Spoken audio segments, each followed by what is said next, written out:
Assalamualaikum warahmatullahi wabarakatuh. Saya Ami Febrisa, dosen dari Blog Keterampilan Belajar. Pada hari ini kita akan belajar tentang topik manajemen waktu. Setelah mengikuti kuliah ini, adik-adik diharapkan mampu untuk memahami konsep dan menghargai waktu, memahami cara menentukan prioritas, serta mampu melakukan penjadwalan aktivitas yang lebih efektif. Indikator kompetensi yang dicapai dari topik kuliah hari ini adalah adik-adik mampu melakukan manajemen waktu yang baik dan membuat daftar kegiatan berdasarkan prioritas. Kuliah hari ini terdiri dari beberapa topik. Yang pertama adalah pendahuluan tentang manajemen waktu. Yang kedua adalah bagaimana kita menghargai waktu. Ketiga, bagaimana menentukan prioritas. Yang keempat, mengatasi penundaan. Dan yang terakhir adalah tugas bagi adik-adik untuk menyusun jadwal sesuai dengan manajemen waktu yang baik. Pendahuluan. Manajemen waktu adalah sebuah aktivitas atau proses perencanaan dan kontrol terhadap jumlah waktu yang dihabiskan untuk aktivitas tertentu, tapi tujuan utamanya sebenarnya adalah untuk meningkatkan efektivitas, efisiensi, dan produktivitas. Kita paham bahwa setiap manusia itu hanya memiliki waktu dalam sehari adalah 24 jam. Tapi bagaimana adik-adik nanti harus mampu mengatur jadwal, mendahulukan mana yang penting, menyusun prioritas sehingga adik-adik bisa beraktivitas lebih efektif, lebih efisien, dan memperoleh hasil yang lebih optimal dalam waktu yang tertentu, ya. Bagaimana ciri-ciri seseorang ketika dia memiliki manajemen waktu yang tidak baik? Yang pertama, biasanya orang-orang yang memiliki manajemen waktu yang buruk itu akan selalu mengerjakan tugas lewat tenggat waktu, selalu terlambat, selalu dikejar-kejar deadline. Bahkan dia harus lembur, terus-menerus working overtime, begadang, ya, hanya untuk melaksanakan atau mengerjakan sesuatu tugas. Hal ini berdampak pada stres yang tinggi karena selalu merasa dikejar-kejar deadline untuk diselesaikan dalam jangka waktu yang terdesak, ya. Dan hal ini menyebabkan dia sering melompat-lompat, ya, dia tidak fokus, akhirnya menyelesaikan satu tugas ke tugas yang lainnya, sehingga menyebabkan dia akan menjadi kurang arah dan tujuan, ya. Jadi waktunya dia tidak maksimalkan dengan baik untuk mencapai goal yang ingin sebenarnya dia capai. In the other hand, ciri-ciri orang yang memiliki manajemen waktu yang baik adalah ketika dia mengerjakan tugas, dia selalu tepat waktu, dan bahkan dia punya banyak waktu untuk meninjau kembali tugas yang telah dia kerjakan, ya. Karena dia jarang merasa terdesak, jarang terburu-buru, dia akan memiliki tingkat stres yang lebih rendah, ya. Dan bahkan dia bisa mengisi waktunya yang berkualitas untuk mengerjakan hal-hal yang esensial atau yang memang penting, ya. Nah, dengan demikian ketika dia bisa memilih prioritas, maka mau tidak mau pasti akan berdampak pada work-life balance-nya, ya. Jadi dia akan memperoleh keseimbangan antara pekerjaan dan kehidupan pribadinya karena dia sudah memplanning dan merencanakan setiap aktivitasnya dengan baik. Your greatest asset is your earning ability. Your greatest resource is your time. Waktu itu menjadi sumber daya yang sangat berharga hanya jika kita menggunakannya dengan baik, ya. Jadi waktu memang itu sesuatu hal yang tidak dapat dibeli bahkan oleh orang terkaya sekalipun. Oleh karena itu, manfaatkanlah waktu yang berharga itu agar dia tidak terbuang dengan sia-sia, agar dia tidak terbuang dengan aktivitas-aktivitas yang tidak bermanfaat. Time cannot be saved. Tidak ada seorang pun di dunia ini yang bisa menyimpan waktu. Waktu yang dimiliki setiap orang itu sama 24 jam dalam sehari. Oleh karena itu, marilah kita menghargai waktu yang kita miliki dengan aktivitas-aktivitas yang baik dan bersifat positif untuk diri kita. Time cannot be stopped. waktu tidak bisa dihentikan. Dia akan bergulir terus-menerus. Tak ada seorang pun yang bisa menghentikannya. Oleh karena itu, kenapa sangat penting untuk menghargai waktu.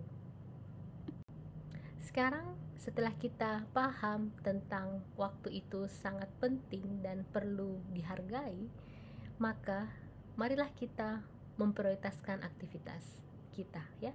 Kita harus bisa memprioritaskan aktivitas yang kita miliki, karena waktu kita dalam sehari itu hanya 24 jam, ya. Sehingga kita perlu memprioritaskan mana sih yang harus kita dahulukan, ya. Tahap pertama, seperti yang adik-adik lihat di atas, adalah prioritas adalah biasanya sesuatu yang harus dilakukan mendahului satu hal dibandingkan hal yang lain, ya.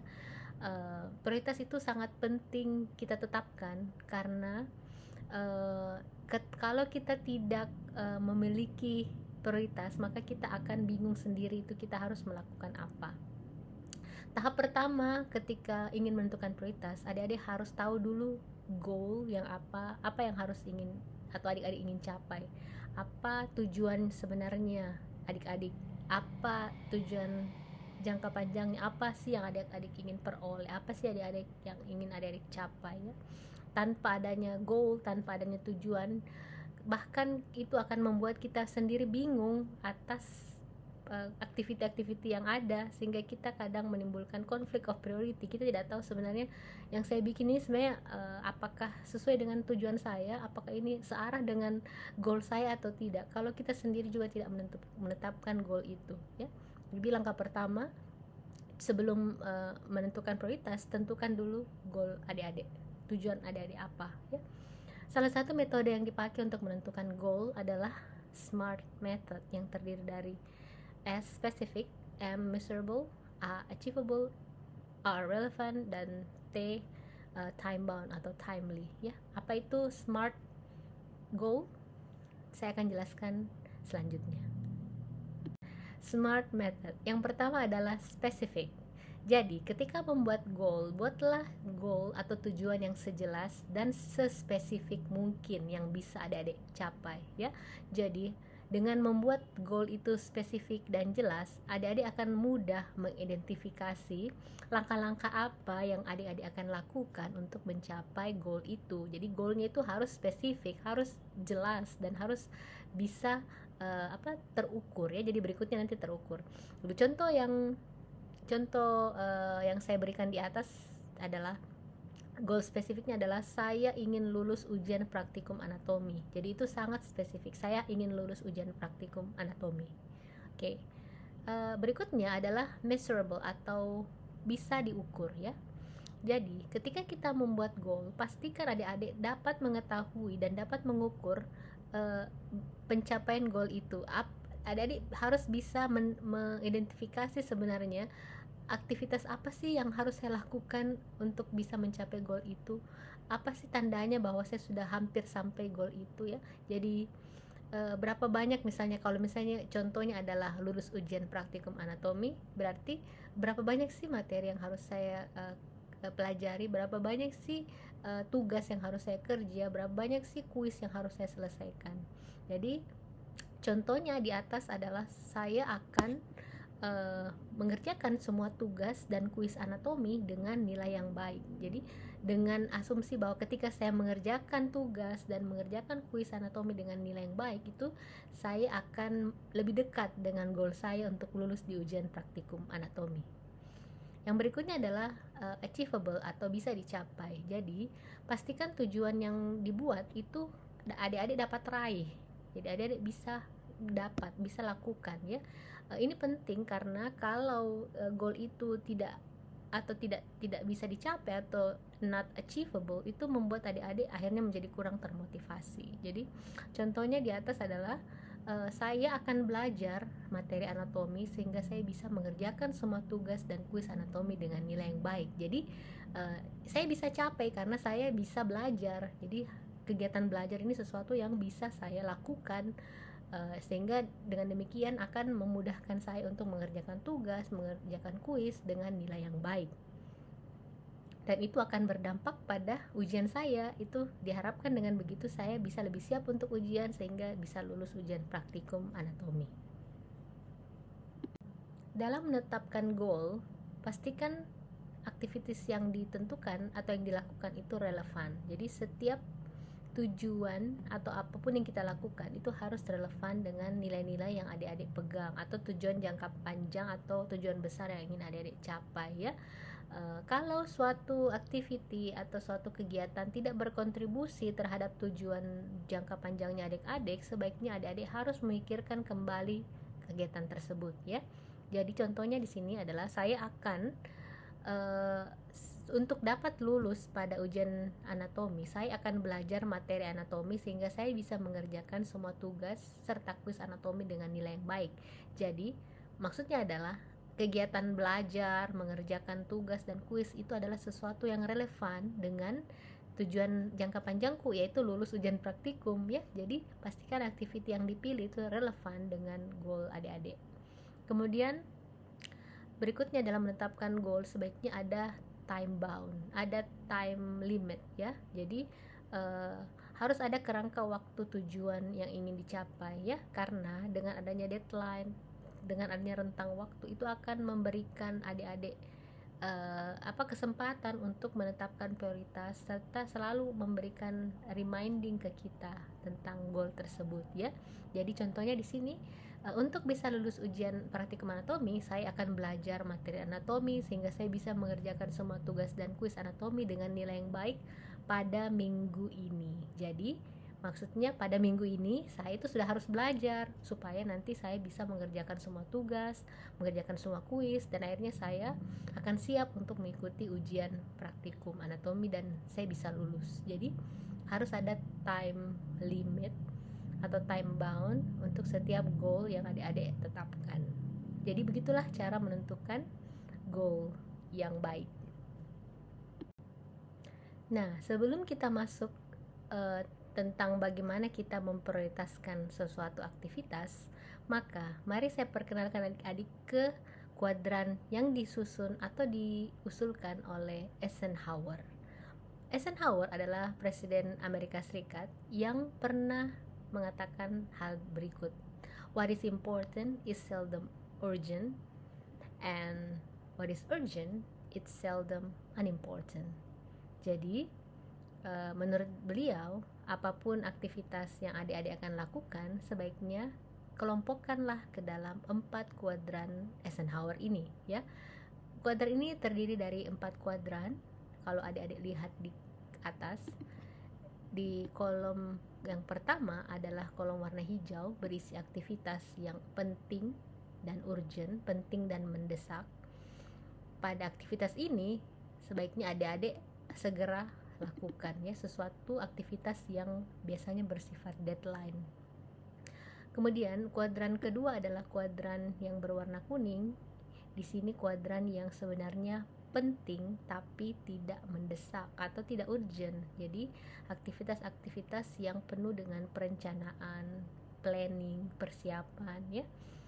Ada juga kuadran ketiga, yaitu kuadran yang berisi aktivitas yang tidak penting tapi urgent. Biasanya aktivitas ini mendesak ya, tapi tidak memerlukan kepakaran atau keahlian kita. Kita bisa mendelegasikannya ke orang lain ya. Kemudian ada juga aktivitas yang menurut saya yang terakhir adalah kuadran keempat, yaitu kuadran yang berisi aktivitas yang tidak penting dan juga tidak urgent, juga tidak mendesak ya. Jadi kegiatan-kegiatan ini adalah kegiatan yang sebenarnya sangat menjauhkan adik-adik dari goal utamanya ya. Jadi itulah 4 kuadran yang diperkenalkan oleh Eisenhower. Mari kita lihat contoh aktivitas yang terdapat pada 4 kuadran tersebut. Jadi pada kuadran pertama atau kuadran yang berisi aktivitas yang penting dan mendesak, itu biasanya berisi dengan aktivitas yang deadline. Misalnya kayak tugas yang harus dikumpulkan besok, presentasi yang harus diselesaikan dan dipresentasikan besok, suatu yang memang harus kita lakukan segera dan mendesak. Sementara kuadran 2 adalah kuadran yang berisi aktivitas yang penting tapi tidak mendesak, tidak penting. Contohnya adalah kita mengerjakan tugas yang sebenarnya belum deadline, belum harus dikumpul besok, tapi kita sudah kerjakan. Atau misalnya kita belajar ya besok belum ujian tapi kita sudah belajar. Atau mungkin contoh yang paling sederhana adalah menabung ya. Kita tidak tahu nih uang yang kita pakai nanti untuk apa, tapi yang penting sekarang saya menabung. Atau mungkin melakukan olahraga, exercise setiap hari, jogging ya setiap hari. Itu sesuatu yang penting tapi tidak mendesak, tapi itu akan terasa dampaknya di kemudian hari ya. Nah, aktivitas yang berada di kuadran ketiga adalah aktivitas yang tidak penting tapi mendesak ya. Jadi misalnya harus membalas WA ya atau harus mencuci mencuci piring atau mengangkat jemuran ya, sesuatu yang tidak memerlukan terlalu kepakaran kita dan kita bisa minta didelegasikan oleh orang lain lakukan kalau kita tidak sempat ya. Kemudian kuadran yang keempat adalah kuadran yang berisi aktivitas yang tidak penting dan juga tidak mendesak ya, seperti nongkrong, nongki-nongki, main sosmed ya, scroll TikTok, main game, nonton Netflix atau nonton drakor ya. Sesuatu yang aktivitas yang mungkin sangat jauh dari goal utamanya adik-adik ya yang ingin dicapai. Jadi ya sebenarnya tergantung dari bagaimana adik-adik bisa memplanningkan, menempatkan aktivitas itu ke dalam kuadran ini. Jadi sekarang saya menantang adik-adik untuk meletakkan beberapa kegiatan adik-adik yang lakukan sehari-hari ke dalam 4 kuadran ini. Dari 4 kuadran yang telah dijelaskan, inti yang paling harus adik-adik perhatikan adalah kuadran 2. Kuadran 2 adalah inti dari pengelolaan diri yang efektif. Seorang yang memiliki kemampuan manajemen waktu yang baik akan memfokuskan aktivitasnya ke dalam kuadran 2. Kuadran ini sebenarnya berisi sesuatu aktivitas yang penting tapi tidak mendesak. Kuadran ini berisikan perencanaan jangka panjang, tindakan-tindakan pencegahan, persiapan, melakukan sesuatu yang sebenarnya perlu kita lakukan tapi kita sering abaikan dan jarang kita lakukan karena itu tidak mendesak. Jadi seorang yang memiliki kemampuan manajemen waktu yang baik dan efektif sebenarnya adalah orang yang memfokuskan aktivitasnya banyak di kuadran 2. Jadi untuk memiliki manajemen waktu yang baik, adik-adik harus fokus pada aktivitas di kuadran 2. Kuadran 2 berisi kegiatan-kegiatan yang tidak urgent, tidak mendesak, tapi penting. Jadi, biasakanlah untuk selalu mempersiapkan diri, memiliki planning yang baik, memiliki perencanaan jangka panjang yang baik ya, sehingga dengan demikian kita akan memiliki kemampuan untuk mengatur waktu lebih bijak. Mari kita lihat bagaimana jika seseorang itu hanya terfokus pada kuadran-kuadran yang lain.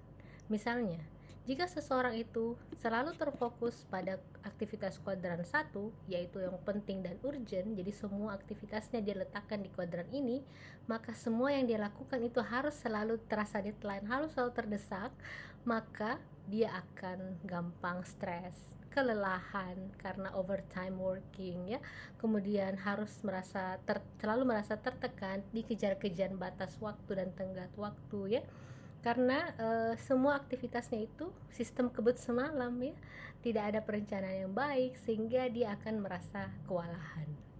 Nah, bagaimana kalau seseorang itu banyak meletakkan aktivitasnya di kuadran 3, jadi sesuatu yang tidak penting tapi urgent ya. Jadi orang-orang yang seperti ini biasanya akan memiliki fokus jangka pendek ya. Kadang dia akan menganggap bahwa apa yang dia capai itu dan perencanaan itu tidak ada hubungannya, tidak ada gunanya saya merencanakan ya, karena dia hanya selalu menyelesaikan hal-hal yang ada di depannya yang urgent saja. Jadi selalu menganggap bahwa perencanaan yang dia buat selama ini tidak ada manfaatnya sama sekali ya.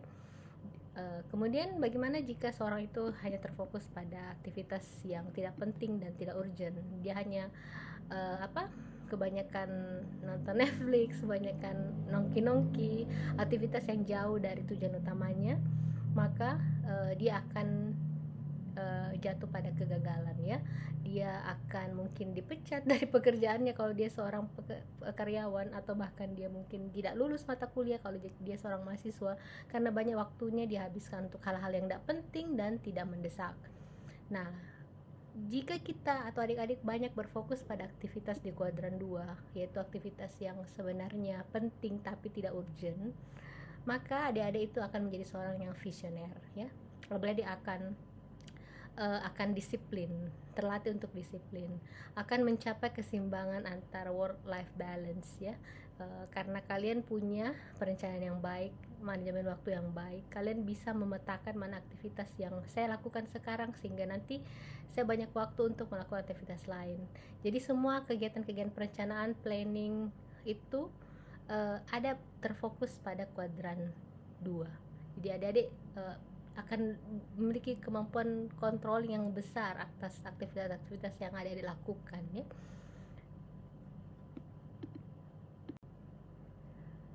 Tapi bagaimana jika semua aktivitas-aktivitas yang ada di kuadran 2 itu terasa penting bagi kalian? Sebenarnya menentukan prioritas adalah suatu hal yang cukup sederhana. Kalau semua aktivitas adik-adik itu berada pada prioritas tertinggi, jadi kalian menganggap semua yang kalian sudah list data itu penting, maka yang harus kalian lakukan adalah identify all of your tasks. Daftarkan semua tugas-tugas atau aktivitas yang adik-adik harus lakukan yang kalian anggap penting itu dan yang harus berada di kuadran 2 tadi. Kalian harus identifikasi. Kemudian urutkan tugas-tugas tersebut berdasarkan deadline, dan sehingga bisa adik-adik bisa lebih efisien dalam menyelesaikannya, serta negosiasikan time limit, kasih batasan, kasih deadline kapan suatu tugas harus selesai ya. Jadi bisa saja memang aktivitas di kuadran 2-nya kalian itu akan sangat banyak, kalian bingung harus mulai yang mana, maka mulailah dulu dengan mengidentifikasi, tahu dulu mana yang harus saya bikin. Setelah itu urutkan berdasarkan timeline waktu atau deadline yang kalian tentukan dan kasihkan batasan kapan harus selesai, sehingga kalian bisa lebih efisien dan efektif ketika melaksanakan semua aktivitas-aktivitas tersebut. Salah satu strategi lain ketika kita mau menentukan prioritas dari aktivitas kita adalah kita harus mengidentifikasi peran kita atau identify your roles. Langkah pertama dalam menentukan prioritas adalah identify your roles. Tentukan peran adik-adik ya. Jadi adik-adik bisa menuliskan peran adik-adik. Yang pertama, adik-adik sebagai seorang individu. Kemudian selanjutnya tulislah peran adik-adik sebagai seorang anak misalnya, dan kemudian tulis peran adik-adik sebagai seorang mahasiswa atau student, atau kalau saya mungkin seorang dosen ya, atau bidang pekerjaan apapun yang sedang dilakukan. Lalu tuliskan juga aktivitas-aktivitas lain adik-adik, misalnya adik-adik sebagai seorang ketua TBM dalam organisasi kemahasiswaan yang lainnya ya, atau bahkan adik-adik bisa menambahkan peran adik-adik sebagai seorang muslim dalam kegiatan keagamaan atau dalam kegiatan komunitas apapun yang adik-adik sedang perankan ya. Jadi identifying the roles of our roles itu adalah salah satu strategi juga sehingga kita bisa memprioritaskan yang mana ya, karena setiap peran itu akan memiliki goal masing-masing, goal yang berbeda-beda. Langkah kedua dalam menetapkan prioritas adalah menetapkan goal. Setelah adik-adik menetapkan peran adik-adik, maka setiap peran itu akan memiliki capaian-capaian atau hal-hal yang ingin dicapai masing-masing peran tersebut. Tetapkanlah tujuan yang ingin dicapai. Jadi, ketika adik-adik sudah menentukan peran, maka setiap peran tersebut akan memiliki goal atau tujuan masing-masing. Misalnya, sebagai seorang individu, saya ingin mengikuti seminar paling tidak sebulan sekali misalnya, atau mengikuti kegiatan-kegiatan seminar pengembangan diri sebulan sekali, atau apapun yang kalian rasa untuk pengembangan diri kalian. Atau misalnya sebagai seorang individu, saya ingin jogging atau lari pagi atau olahraga jalan pagi itu setiap sekali sepekan misalnya. Sehingga sebagai individu saya punya capaian atau goal yang ingin saya capai. Nah, sebagai seorang anak, misalnya sebagai seorang anak ya, adik-adik, itu saya misalnya goalnya adalah saya ingin paling tidak menelpon orang tua saya sekali atau 2 kali dalam sepekan, ataukah mungkin sehari sekali ya, setiap hari, atau paling tidak saya ingin mengunjungi orang tua saya di kampung sekali semester misalnya. Jadi ada pencapaian yang ingin dicapai setiap peran sebagai seorang anak. Ini contoh saja ya.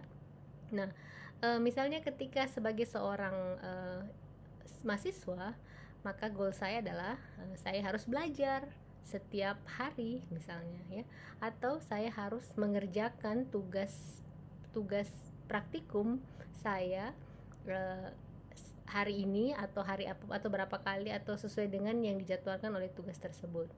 Jadi sebagai mahasiswa adik-adik juga punya goal ya. Nah, bagaimana dengan ketika misalnya kemahasiswaan ya? Silakan, tergantung apa yang ingin dicapai sebagai seorang ketua TBM. Misalnya saya harus memplanningkan kegiatan baksos, atau saya harus membuat laporan kegiatan baksos ya dalam pekan ini misalnya. Jadi silakan. Atau misalnya sebagai seorang muslim, paling tidak saya harus membaca 1 juz setiap pekan, 1 juz satu pekan, atau 1 juz setiap bulan, tergantung ya, tergantung goalnya kalian. Atau mungkin saya harus targetku itu harus sholat tepat waktu di masjid paling tidak sekali sehari ya, atau apapun silakan. Jadi setiap peran itu memang akan memiliki goal masing-masing ya. Jadi silakan adik-adik identifikasi role-nya sekarang adik-adik itu mana, sebagai apa ya yang ingin dicapai. Nah, nanti di setiap goal ini itu biasanya silakan diberi kode saja, angka-angka atau gambar-gambar tertentu atau kode-kode, sehingga ini nanti akan memudahkan kalau mau dipindahkan ke tabel jadwal atau ke tabel schedule ya. Langkah selanjutnya adalah scheduling atau membuat jadwal. Jadi setelah adik-adik menetapkan peran, menetapkan goal, langkah ketiga adalah membuat jadwal. Dalam membuat jadwal, sebenarnya saya menyarankan adik-adik memiliki sasaran atau goal hanya untuk sepekan saja dulu ya. Jadi bayangkan dalam sepekan peran-peran tersebut itu ingin mencapai goal apa. Jadi sehingga dengan demikian adik-adik dapat mengatur setiap sasaran-sasaran atau aktivitas-aktivitas harian yang bisa kalian lakukan dalam sepekan ya. Kemudian setelah adik-adik susun jadwal selama sepekan, perhatikan jadwal tersebut.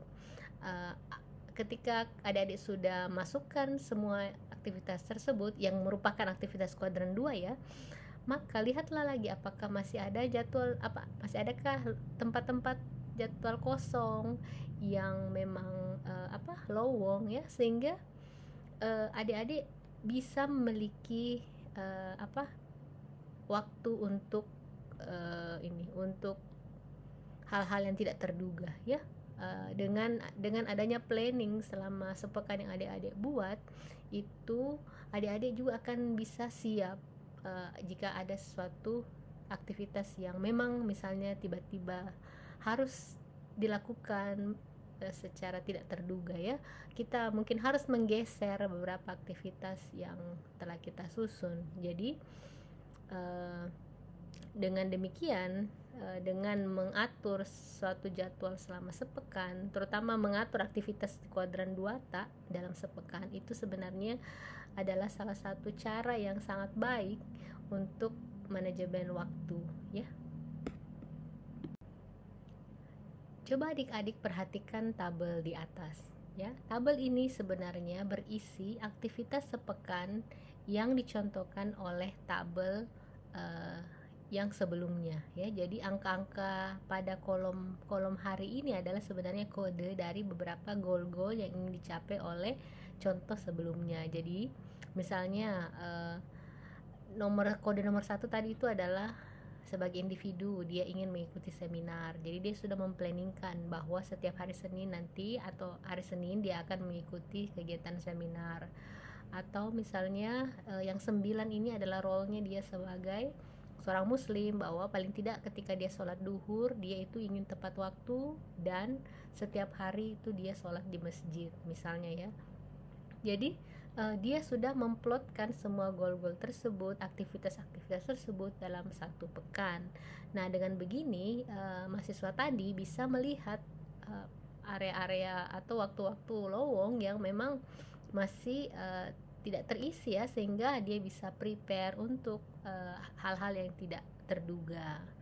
Nah, ketika sudah diplotkan semua aktivitas-aktivitas yang kuadran 2 tak ke dalam jadwal ini, maka kalau memang adik-adik mau mengisi aktivitas kuadran 4, misalnya mau nonton, mau nongki-nongki, mau nonton drakor, ya isilah pada kolom-kolom yang kosong, sehingga dengan begini adik-adik sebenarnya punya kemampuan untuk mengarrange, kalian punya kontrol atas aktivitas-aktivitas yang kalian lakukan ya. Ketika menjadi seorang mahasiswa kedokteran, sangat dimaklumi ketika nanti adik-adik akan sangat disibukkan dengan banyaknya aktivitas-aktivitas, baik itu di dalam intrakurikuler maupun ekstrakurikuler. Jadi, suatu tips untuk menjalankan aktivitas atau memilih prioritas, maka ketika terlalu banyaknya tugas tersebut, kalian bisa memecah kegiatan-kegiatan besar menjadi tugas-tugas kecil dan cantumkan batasan waktu tiap pecahan kegiatan itu ya. Jadi contoh sederhana, misalnya saya harus paling tidak membaca satu topik tentang homeostasis, misalnya satu chapter atau satu bab tentang homeostasis. Daripada membacanya dalam satu malam, maka pecahlah dia menjadi beberapa sub bab. Misalnya hari ini, malam ini saya baca dulu tentang definisi dan komponen penyusun homeostasis. Setelah itu besok malam saya akan membaca tentang tentang mekanisme feedback ya, atau yang terakhir saya akan besoknya saya membaca tentang contoh-contoh homeostasis dalam berbagai kondisi-kondisi tertentu. Nah, dengan membagi tugas besar menjadi bagian-bagian kecil dan dengan memberikan batasan waktu, sehingga adik-adik bisa menyelesaikan semuanya dengan lebih terarah.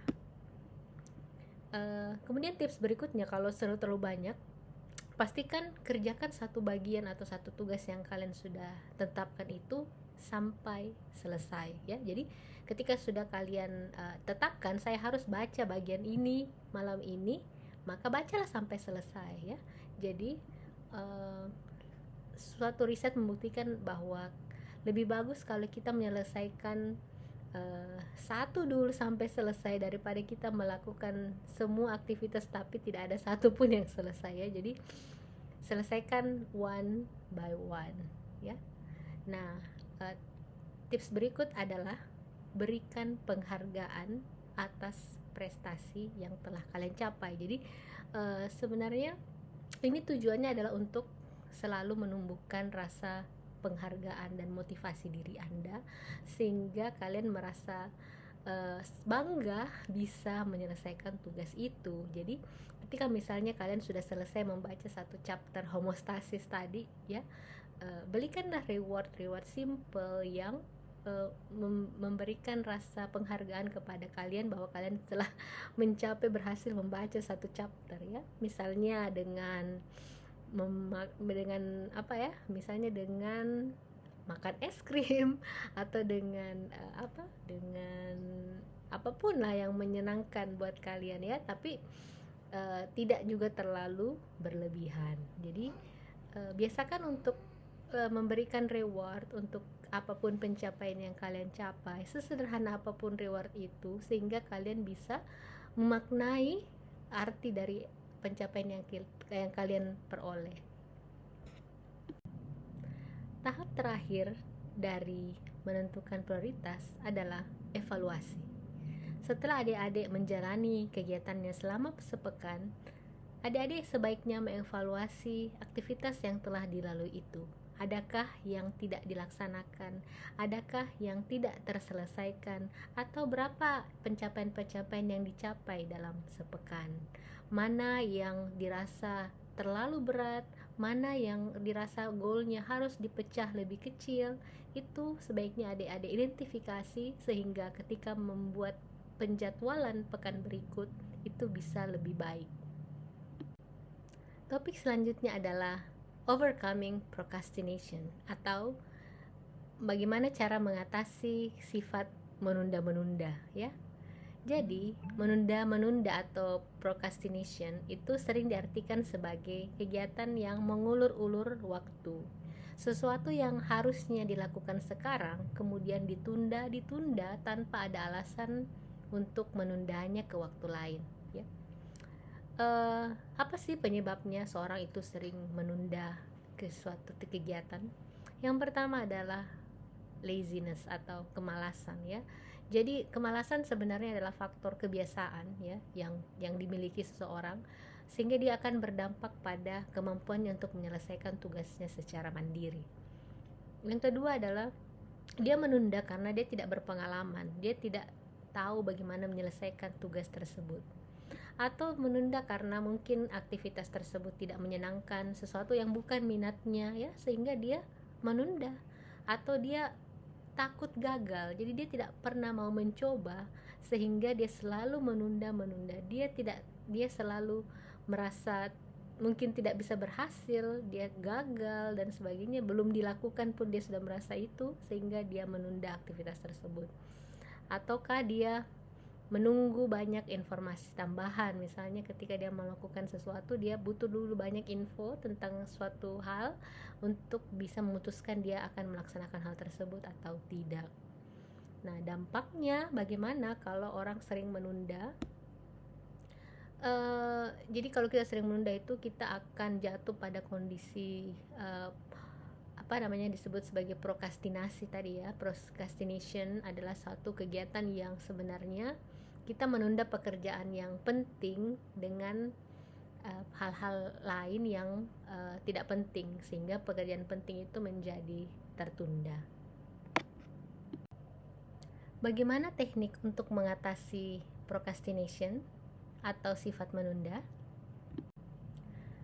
Mengatasi penundaan tentunya ada banyak hal yang dapat kita lakukan. Salah satunya adalah membuat jadwal dan menentukan batas waktunya. Jadi make a schedule and setting a deadline. Tentukan jadwal dan tentukan batas waktunya, ya. Dengan adanya batasan waktu, adik-adik dapat merencanakan goal itu dan bisa melakukan efisiensi waktu sesuai target atau deadline yang telah adik-adik tetapkan kemudian. Jadi kalau sudah ada batas waktunya, adik-adik mungkin akan bisa mengukur nih, ketika saya menetapkan dalam jangka waktu tertentu, bisakah saya selesaikan tugas tersebut atau tidak, ya. Jadi adik-adik coba lihat gambar di samping ini, ya. Ini gambarnya lucu sekali. Jadi gambar ini adalah orang yang melihat tumpukan gunung, ya, gunung ini kayak tumpukan pekerjaannya yang banyak sekali, ya. Ketika itu dia merasa itu gunung itu terlalu besar, sebaiknya saya lihat dulu hal-hal di internet. Jadi dia justru malah memilih untuk browsing hal-hal yang ada di internet dibandingkan menyelesaikan tugas yang harusnya dia selesaikan yang ada di depannya. Jadi dia melakukan hal-hal yang tidak penting sehingga hal-hal pentingnya itu menjadi tertunda. Kemudian, apa sih manfaatnya kalau kita tidak sering menunda-menunda pekerjaan atau tugas kita? Yang pertama, pasti tugas atau apapun yang ditugaskan ke kita, apapun aktivitas kita, itu semua akan sesuai dengan target yang ditentukan. Kita tidak pernah terlambat dari deadline, ya. bahkan kita akan punya banyak waktu untuk merevisi hasil pekerjaan yang sudah kita lakukan karena kita karena kita lebih dulu menyelesaikan. Jadi bahkan kita punya banyak waktu untuk merevisi dan melihat kembali apa yang telah kita buat. Nah, dengan demikian, karena kita tidak sering menunda, kita selalu mempersiapkan lebih awal, maka kita akan jarang dikejar-kejar rasa terdesak. Kita mungkin tidak perlu terlalu sering begadang, tidak perlu bekerja lembur, sehingga kita mungkin akan kurang stres, kita akan memiliki mood yang baik karena kita semua telah merencanakan aktivitas-aktivitas kita dengan baik, ya, karena kita semua sudah tidak menunda-menunda hal tersebut. Jadi kita akan terhindar dari aktivitas dikejar-kejar waktu, ya, kejar-kejar deadline. Bagian ini adalah bagian tugas. Jadi bayangkan adik-adik sekarang adalah mahasiswa semester 1 di prodi pendidikan dokter. Nah, saya akan melampirkan jadwal yang akan adik-adik ikuti ketika memasuki blok biomedik 1. Tugas pertama adalah tulislah daftar yang harus kalian lakukan dalam sepekan. Adik-adik harus membuat list hal-hal apa saja yang mesti dilakukan dalam setiap hari selama sepekan. Kemudian urutkan berdasarkan prioritas. Lakukan pengurutan aktivitas tersebut berdasarkan prioritas. Buatlah jadwal yang berjenjang. Dalam hal ini saya minta untuk adik-adik membuat dulu jadwal sepekan, kemudian setelah sepekan cobalah buat jadwal dalam sebulan, ya, dan melihat waktu-waktu yang telah terisi di jadwal-jadwal tersebut. Yang kemudian yang keempat itu pastikan adik-adik bisa tetap fleksibel, ya, melihat jadwal yang telah disusun nanti. Dan setelah kalian buat, saya harap kalian bisa mengimplementasikan jadwal tersebut ketika nanti memang sudah masuk di mata kuliah blok biomedik 1, dan evaluasilah kembali jadwal itu, apakah ada yang tidak terlaksana, adakah yang terlalu berat, ya, dilakukan sehingga perlu dipecah menjadi tugas-tugas atau goal-goal yang lebih sederhana dan lebih kecil, ya. Jadi dengan begitu adik-adik akan belajar untuk berusaha memiliki manajemen waktu yang lebih baik.